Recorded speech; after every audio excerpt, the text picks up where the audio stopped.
ਅੱਜ ਵੀ ਪਿਆਰ ਕਰਨ ਵਾਲਿਆਂ ਤੇ ਪਹਿਰੇ ਤੇ ਸਜ਼ਾਵਾਂ ਨੇ। ਅੱਜ ਵੀ ਪਿਆਰ ਕਰਨ ਵਾਲਿਆਂ ਨੂੰ ਜ਼ਹਿਰ ਪੀਣੀ ਪੈਂਦੀ ਏ। ਅੱਜ ਵੀ ਪਿਆਰ ਕਰਨ ਵਾਲਿਆਂ ਨੂੰ ਥਲਾਂ ਵਿੱਚ ਸੜਨਾ ਪੈਂਦਾ ਹੈ, ਦਰਿਆਵਾਂ 'ਚ ਡੁੱਬਣਾ ਪੈਂਦਾ ਹੈ, ਜਦੀਦ ਦੌਰ ਵਿੱਚ ਗੋਲੀਆਂ ਖਾਣੀਆਂ ਪੈਂਦੀਆਂ ਨੇ। ਅੱਜ ਫੇਰ ਇੱਕ ਹੀਰ ਦੀ ਭੈਣ ਨੇ ਜ਼ਹਿਰ ਪੀ ਲਿਆ। ਅੱਜ ਫੇਰ ਸੱਸੀ ਦੀ ਇੱਕ ਭੈਣ ਥਲਾਂ ਵਿੱਚ ਸੜ ਕੇ ਮਰ ਗਈ। ਅੱਜ ਫੇਰ ਸੋਹਣੀ ਦੀ ਇੱਕ ਭੈਣ ਦਰਿਆ ਵਿੱਚ ਡੁੱਬ ਗਈ। ਅੱਜ ਬਹਾਦਰ ਸ਼ੀਤਲ ਨੇ ਉਹ ਤੱਕ ਨਹੀਂ ਕੀਤੀ, ਆਪਣਾ ਮਜ਼ਹਬੀ ਔਰ ਜਮਾਂਦਰੂ ਹੱਕ ਇਸਤੇਮਾਲ ਕਰਨ ਤੇ ਸਜ਼ਾ ਮਿਲੀ, ਨਾਮ ਨਿਹਾਦ ਗੈਰਤ ਦੇ ਨਾਂ ਤੇ। ਹਾਂਜੀ, ਅੱਜ ਵੀ ਉਹੀ ਦੌਰ ਹੈ ਜੋ ਸਦੀਆਂ ਪਹਿਲੇ ਸੀ। ਸ਼ੀਤਲ ਦਾ ਕਸੂਰ ਕੀ ਸੀ ਕਿ ਉਹਨੇ ਪਸੰਦ ਦੀ ਸ਼ਾਦੀ ਕੀਤੀ, ਆਪਣਾ ਹੱਕ ਇਸਤੇਮਾਲ ਕੀਤਾ। ਕੋਈ ਗੈਰ ਇਖਲਾਕੀ, ਗੈਰ ਮਜ਼ਹਬੀ ਕੋਈ ਕੰਮ ਨਹੀਂ ਕੀਤਾ। 4 ਗਵਾਹਾਂ ਦੀ ਮੌਜੂਦਗੀ 'ਚ ਨਿਕਾਹ ਕੀਤਾ। ਜੀ, ਅੱਜ ਹੈ ਗੱਲ ਸ਼ੀਤਲ ਔਰ ਸਨਾਉल्लाह ਦੀ। ਸ਼ੀਤਲ 1.5 ਸਾਲ ਪਹਿਲੇ ਸਨਾਉल्लाह ਦੇ ਨਾਲ ਨਿਕਾਹ ਕਰਦੀ ਹੈ ਔਰ ਆਪਣੇ ਘਰ ਹੱਸਦੇ ਵਸਦੇ ਖੇਡਦੇ ਜ਼ਿੰਦਗੀ ਗੁਜ਼ਾਰਦੇ ਨੇ। ਇੱਕ ਇਸ ਮਾਮਲੇ ਦੇ ਵਿੱਚ ਜਿਹਨੂੰ ਉਹ ਕਹਿੰਦੇ ਨੇ ਗੈਰਤ, ਮੈਂ ਸਮਝਦਾ ਹੈ ਕਿ ਇਹ ਕਿਹੜੀ ਗੈਰਤ ਹੈ ਕਿ ਤੁਹਾਡੀ ਗੈਰਤ ਨੂੰ ਤੇ ਗਵਾਰਾ ਹੋਣਾ ਚਾਹੀਦਾ ਸੀ ਕਿ ਤੁਹਾਡੀ ਭੈਣ ਨੇ ਹੱਕ ਕੀਤਾ ਹੈ, ਤੁਸੀਂ ਉਹਦੇ ਸਿਰ ਤੇ ਪਿਆਰ ਦਵੋ, ਉਹਦਾ ਸਾਥ ਦਵੋ। ਉਹਨੇ ਕੋਈ ਗੈਰ ਇਖਲਾਕੀ ਕੰਮ ਨਹੀਂ ਕੀਤਾ, ਪਰ ਨਹੀਂ, ਇੱਥੇ ਜਿਹੜਾ ਨੱਕ ਹੈ, ਇਹ ਨਾਮ ਨਿਹਾਦ ਨੱਕ ਨਹੀਂ ਰਹਿੰਦਾ ਔਰ ਗੈਰਤ ਨੂੰ ਜਿਹੜਾ ਹੈ ਉਹ ਬੜਾ ਵੱਡਾ ਧੱਚਕਾ ਲੱਗਦਾ ਹੈ। ਉਹਨਾਂ ਨੂੰ ਸੁਲਹ ਸਫਾਈ ਦੇ ਨਾਂ ਤੇ ਦਾਵਤ ਤੇ ਬੁਲਾਇਆ ਜਾਂਦਾ ਹੈ ਕਿ ਚਲੋ ਕੋਈ ਗੱਲ ਨਹੀਂ, ਤੁਸੀਂ ਕਰ ਲਿਆ, ਅਸੀਂ ਰਾਜ਼ੀ ਹਾਂ, ਤੁਹਾਡੀ ਦਾਵਤ ਹੈ, ਤੁਸੀਂ ਆਓ। ਉਹ ਜ਼ਾਹਿਰ ਪਿਆਰ ਕਰਨ ਵਾਲੇ ਦਿਲੋਂ ਸਾਫ਼ ਹੁੰਦੇ ਨੇ, ਉਹਨਾਂ ਨੂੰ ਇਹ ਵਲਛਲ ਨਹੀਂ ਆਉਂਦੇ। ਉਹ ਆ ਜਾਂਦੇ ਨੇ ਇਹਨਾਂ ਦੇ ਸ਼ਰੇਂਤਰ ਵਿੱਚ, ਇਹਨਾਂ ਦੀ ਮਕਾਰੀ ਵਿੱਚ। ਲਿਹਾਜ਼ਾ ਸ਼ੀਤਲ ਔਰ ਸਨਾਉल्लाह ਜਦੋਂ ਆਉਂਦੇ ਨੇ, ਉਹਨਾਂ ਨਾਲ ਜੋ ਸਲੂਕ ਹੋਇਆ ਉਹ ਪੂਰੀ ਦੁਨੀਆ ਅੱਜ ਉਹਨਾਂ ਤੇ ਥੂ ਕਰਦੀ ਹੈ, ਨਾਮ ਨਿਹਾਦ ਗੈਰਤਮੰਦਾਂ ਤੇ। ਤੁਸੀਂ ਅੰਦਾਜ਼ਾ ਕਰੋ ਕਿ ਉਹਨਾਂ ਨੂੰ ਉਸੇ ਤਰ੍ਹਾਂ ਗੱਡੀ ਵਿੱਚ ਲਿਜਾ ਕੇ ਤੁਹਾਡੀ ਗੈਰਤ, ਇਹ ਗੈਰਤ ਹੈ ਕਿ ਤੁਸੀਂ ਸਰੇਆਮ ਆਪਣੀ ਭੈਣ ਦੇ ਨਾਲ ਜੋ ਕਰਨ ਡਏ ਹੋ, ਇਹ ਕਿੱਥੋਂ ਦੀ ਗੈਰਤ ਹੈ?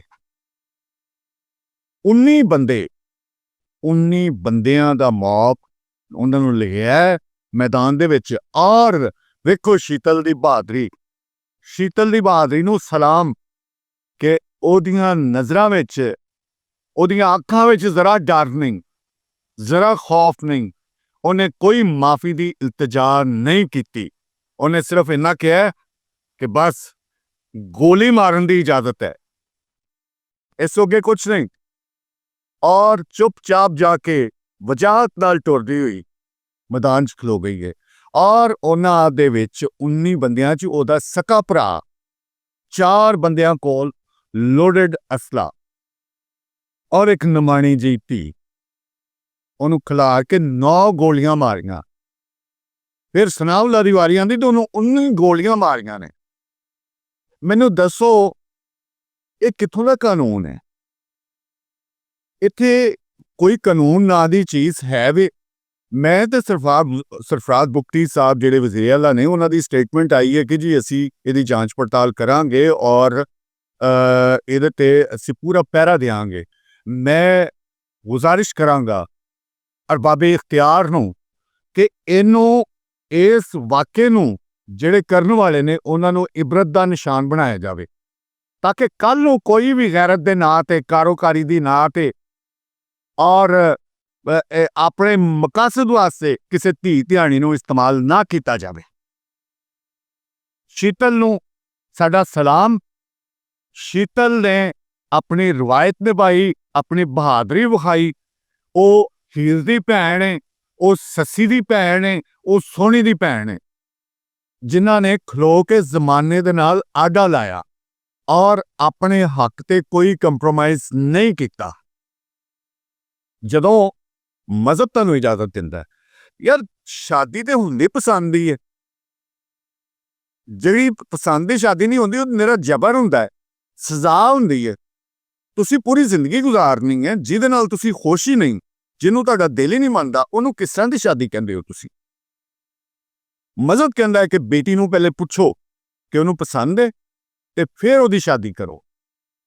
ਇਹ ਨਾਮ ਨਿਹਾਦ ਜਿਹੜੇ ਇਸਲਾਮ ਦਾ ਨਾਂ ਲੈਂਦੇ ਨੇ, ਸ਼ੀਤਲ ਨੇ ਅੱਜ ਕੁਰਾਨ ਪੜ੍ਹਿਆ ਹੋਇਆ ਸੀ ਜਿਹੜਾ ਉਹਦੇ ਕੋਲ ਖੋਇਆ, ਕਿਤੇ ਉਹਦੀ ਤਾਲੀਮ ਨੂੰ ਵੇਖ ਲੈਂਦੇ। ਉਹ 19 ਬੰਦਿਆਂ ਵਿੱਚ ਜਿਹੜੇ ਨਾਮ ਨਿਹਾਦ 19 ਗੈਰਤਮੰਦ ਸਨ, ਕੋਈ ਇੱਕ ਵੀ ਸਹੀ ਗੈਰਤਮੰਦ ਉਹਨਾਂ 'ਚ ਹੁੰਦਾ ਤੇ ਇਹ ਵਾਕਿਆ ਨਾ ਹੁੰਦਾ। ਇਹ ਜਿਹੜੀਆਂ ਰਵਾਇਤਾਂ ਨੇ ਫਜ਼ੂਲ ਕਿਸਮ ਦੀਆਂ, ਇਹਨਾਂ ਨੂੰ ਰੋਕਣਾ ਪਏਗਾ। ਕਾਨੂੰਨ ਦੀ ਬਾਲਾਦਸਤੀ ਅਗਰ ਚਾਹੁੰਦੇ ਹੋ ਤੇ ਫਿਰ ਕਾਨੂੰਨ ਨੂੰ ਆਪਣੇ ਆਪ ਨੂੰ ਮਨਵਾਉਣਾ ਪਏਗਾ। ਅੱਜ ਇਹ ਵਾਕਿਆ ਹੋਇਆ ਹੈ, ਅਗਰ ਇਹਨਾਂ ਨੂੰ ਨੱਥ ਨਾ ਪਾਈ ਤੇ ਕੱਲ ਨੂੰ ਇਹੋ ਜਿਹੇ ਬਹੁਤ ਸਾਰੇ ਆਪਣੇ ਮਕਾਸਦ ਵਾਸਤੇ ਪਹਿਲੇ ਵੀ ਬਹੁਤ ਸਾਰੇ ਗੈਰਤ ਦੇ ਨਾਂ ਤੇ, ਕਾਰੋਕਾਰੀ ਦੇ ਨਾਂ ਤੇ ਧੀਆਂ ਨੂੰ ਕੁਰਬਾਨ ਕਰਦੇ ਆਏ ਨੇ। ਪਿਛਲੇ ਸਾਲ ਨਹੀਂ ਹੋਇਆ ਕਿ 5 ਬੀਬੀਆਂ ਨੂੰ ਉਹਨਾਂ ਨੇ ਆਪਣੀ ਪਸੰਦ ਦੀ ਸ਼ਾਦੀ ਕਰਨੀ ਚਾਹੀਦੀ, ਉਹ ਜ਼ਿੰਦਾ ਦਫਨ ਕਰ ਦਿੱਤਾ ਉਹਨਾਂ ਨੂੰ। ਅਸੀਂ ਜੰਗਲ 'ਚ ਰਹਿੰਦੇ ਹਾਂ। ਇੱਕ ਕਾਫੀ ਅਰਸਾ ਪਹਿਲੇ ਦੀ ਗੱਲ ਹੈ ਕਿ ਮੇਰੇ ਕੁਝ ਅਜ਼ੀਜ਼ ਆਏ, ਉਹਨਾਂ ਦਾ ਚੈੱਕਅਪ ਕਰਵਾਉਣਾ ਸੀ ਇਤਫਾਕ ਹਸਪੀਟਲ, ਤੇ ਉੱਥੇ ਮੈਨੂੰ ਮਿਲਿਆ, ਬਲੋਚਿਸਤਾਨ 'ਚੋਂ ਆਏ ਸੀ, ਖੇਤਰਾਨ ਸੀ ਐਸਐਮ, ਉਹਦਾ ਨਾਮ ਮੈਨੂੰ ਯਾਦ ਨਹੀਂ ਹੈ ਪੂਰਾ, ਅਖਤਰ ਖੇਤਰਾਨ ਜਾਂ ਐਸਾਂ ਕਰਕੇ ਸੀ। ਤੇ ਮੈਂ ਉਹਦੇ ਨਾਲ ਗੱਪਸ਼ਪ ਲਾਈ ਕਿ ਤੁਸੀਂ ਕਿੱਥੋਂ ਆਉਂਦੇ ਜੀ? ਬਲੋਚਿਸਤਾਨ 'ਚੋਂ। ਮੈਂ ਕਿਹਾ ਤੁਸੀਂ ਬਲੋਚ? ਕਹਿੰਦੇ ਨਹੀਂ ਜੀ ਅਸੀਂ ਬਲੋਚ ਨਹੀਂ। ਔਰ ਫਿਰ ਗੱਲ ਹੋਈ ਬਹਾਦਰੀ ਦੀ। ਉਹਨਾਂ ਕਿਹਾ ਕਿ ਕਾਹਦੀ ਬਹਾਦਰੀ ਹੈ ਕਿ ਪਹਾੜਾਂ 'ਚ ਖਲੋ ਕੇ ਨਾ ਕੋਈ ਅੱਗੇ ਵੇਖ ਰਿਹਾ ਨਾ ਪਿੱਛੇ ਵੇਖ ਰਿਹਾ, ਉੱਥੇ ਬੰਦੇ ਮਾਰ ਦੇਣੇ, ਬੰਦਿਆਂ ਨੂੰ ਗੋਲੀ ਮਾਰ ਕੇ ਗਾਇਬ ਹੋ ਜਾਣਾ। ਕਿੱਥੋਂ ਦੀ ਬਹਾਦਰੀ? ਕੌਣ ਇਹਨਾਂ ਨੂੰ ਬਹਾਦਰ ਕਹਿੰਦਾ?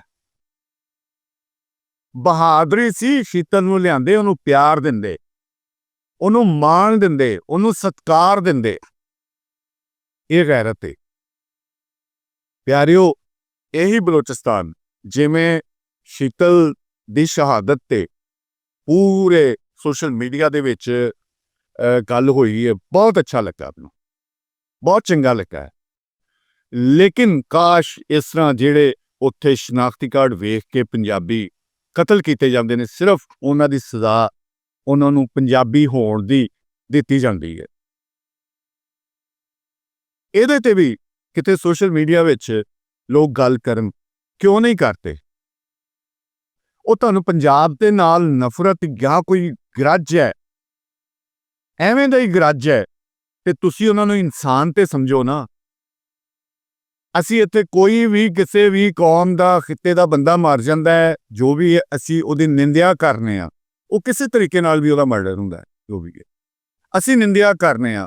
ਬਲੋਚਿਸਤਾਨ ਦੇ ਹਕੂਕ ਤੇ ਤੁਸੀਂ ਵੇਖੋ, ਸਭ ਤੋਂ ਜ਼ਿਆਦਾ ਪੰਜਾਬੀਆਂ ਦੀਆਂ ਸਟੇਟਮੈਂਟਸ ਹੁੰਦੀਆਂ ਨੇ, ਉਹ ਬਲੋਚਿਸਤਾਨ ਦੀ ਗੱਲ ਕਰਦੇ ਨੇ, ਬਲੋਚਾਂ ਦੀ ਗੱਲ ਕਰਦੇ ਨੇ।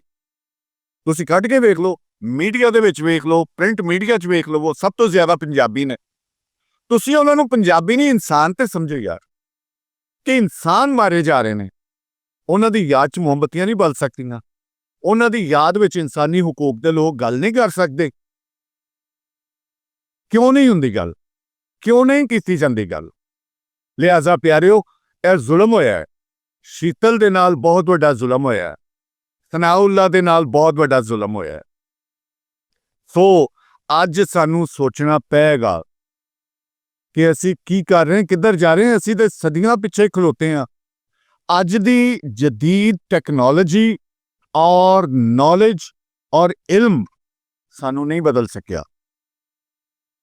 ਸ਼ਾਇਦ ਨੇਚਰ ਕੈਨੋਟ ਬੀ ਚੇਂਜ ਵਾਲਾ ਮਾਮਲਾ ਹੈ ਕਿ ਜੋ ਮਰਜ਼ੀ ਕਰ ਲਵੋ, ਜੋ ਬੰਦੇ ਦੇ ਵਿੱਚ ਜੋ ਫਿਤਰਤ ਹੈ ਉਹ ਨਹੀਂ ਬਦਲ ਸਕਦੀ। ਸੋ ਪਿਆਰਿਓ, ਤੁਹਾਡੀ ਮਿਹਰਬਾਨੀ। ਅੱਜ ਦਾ ਇਹ ਵਾਕਿਆ ਸਾਨੂੰ ਬਹੁਤ ਕੁਝ ਸੋਚਣ ਤੇ ਮਜਬੂਰ ਕਰਦਾ ਹੈ ਕਿ ਸੋਚੀਏ, ਜਿਉਂਦੇ ਵਾਸਤੇ ਰਹੋ।